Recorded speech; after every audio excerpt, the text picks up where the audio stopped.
might be an autosexual. I mean, do you think he's an autosexual? Not homosexual, an autosexual. That is someone who is attracted to himself, of course. And Obama's latest comments sure make him sound like one. Oh, if only we had 1 million Baracks and Michelles running around, we could finally have hope. Well, you were supposed to accomplish hope with your presidency, Barack. I mean, whatever happened to that? Now, apparently, we need 1 million of you to accomplish that. God help us. I mean, one Obama was enough. I mean, this guy's narcissism is through the roof. It knows no bounds. He has looked into the river, and he has seen his reflection, and he has fallen madly in love with it. And now I'm afraid he will spend a lifetime tormented that his reflection will never love him back. His wife, you know, is just an afterthought. Now, what we really need is 1 million of me. And that's what he said a year ago. 1 million of me and Michelle running around. Millions. Now he's doubling down, saying the world needs 1 million Barack and Michelles to carry forward the solutions this country really needs, when in reality, just one Barack and Michelle were plenty. That was enough to throw the country into a state of economic turmoil, social unrest, and racial strife from which we still haven't fully recovered.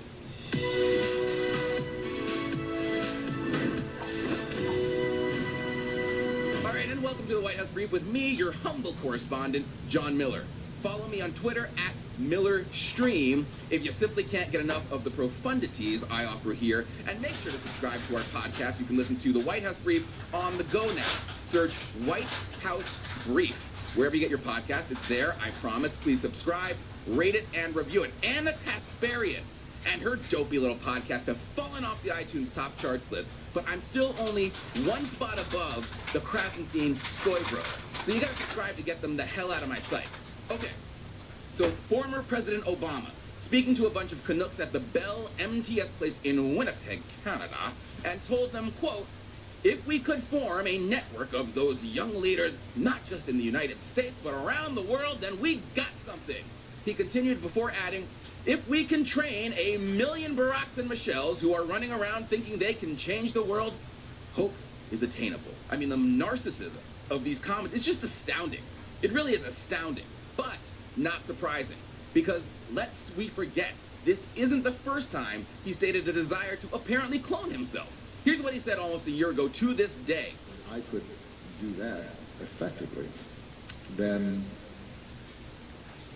I would create 100 or 1,000 or 1 million young Barack Obamas or Michelle Obamas. Oh, that sounds great. Can't wait for that. But this wasn't just an accident. Clearly it was not a slip of the tongue where he just let his unmitigated arrogance slip out too much. No, this is something Obama believes. I mean, Obama, he thinks he's great. Remember, to honor the civil rights hero Rosa Parks and the 57th anniversary of the day she refused to give up her seat on the bus, how did Obama do it? He did it with a picture of himself. Rosa Parks was really special and all, but it was actually me who was kicked off the civil rights movement. I sat on that bus, yes we can. I mean, he has a habit of doing this. This is not the only time.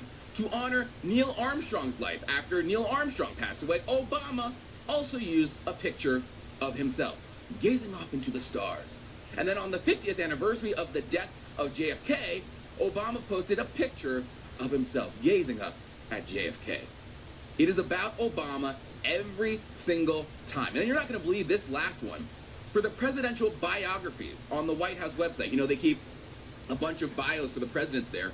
He injected himself and his own accomplishments into the biographies of every single U.S. president since Calvin Coolidge, with the exception of Gerald Ford.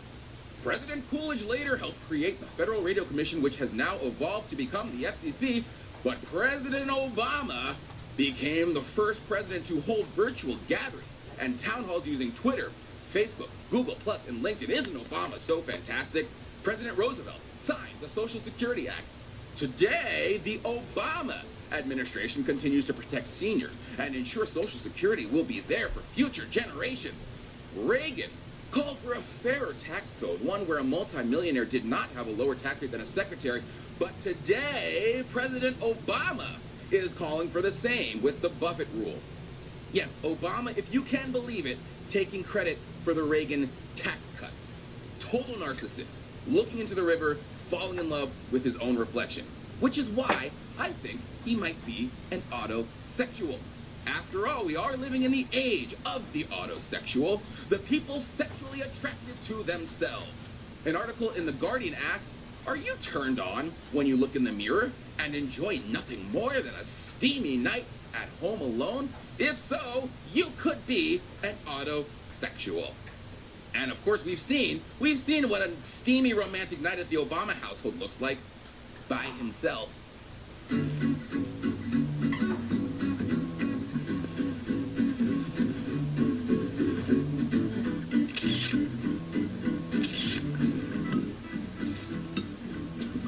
Thanks, Obama. Sexy. Yeah, thanks, Obama. Thanks for all you've done to destroy our country. Now, the only hole in my running brilliant theory here of Obama's autosexuality is that he actually prefers not just to be by himself, but apparently the company of 1 million of him.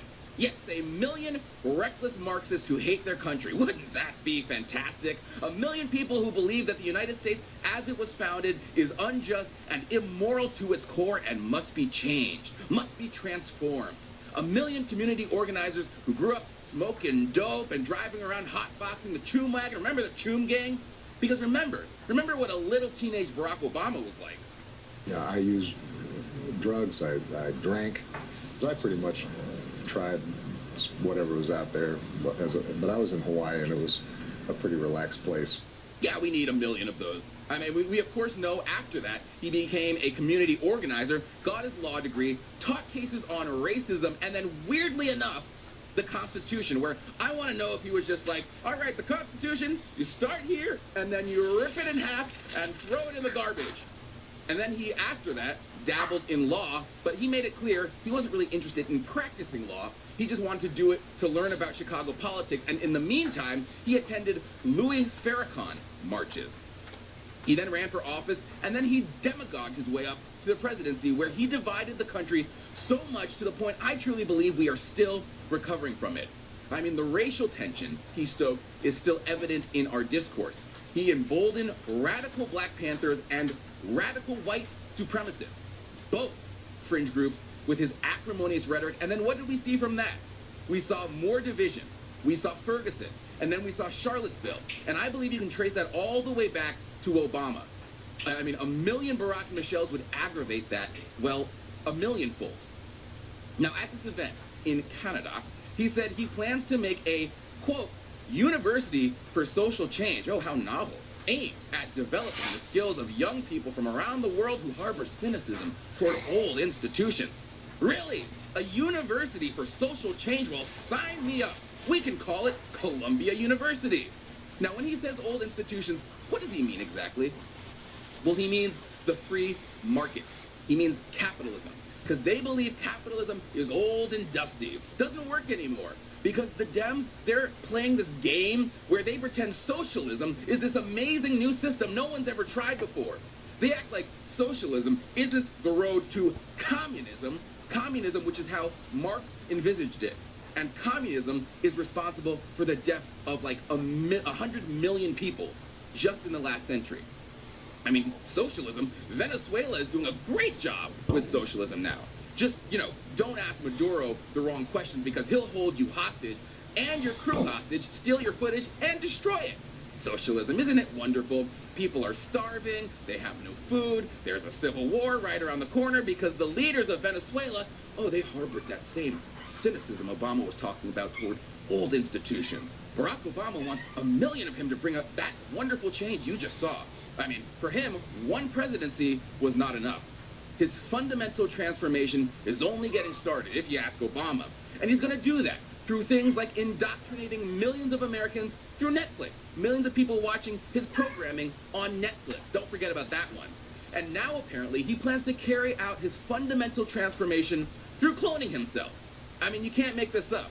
Ladies and gents, if we have 1 million Barack Michelles, this country is in big trouble.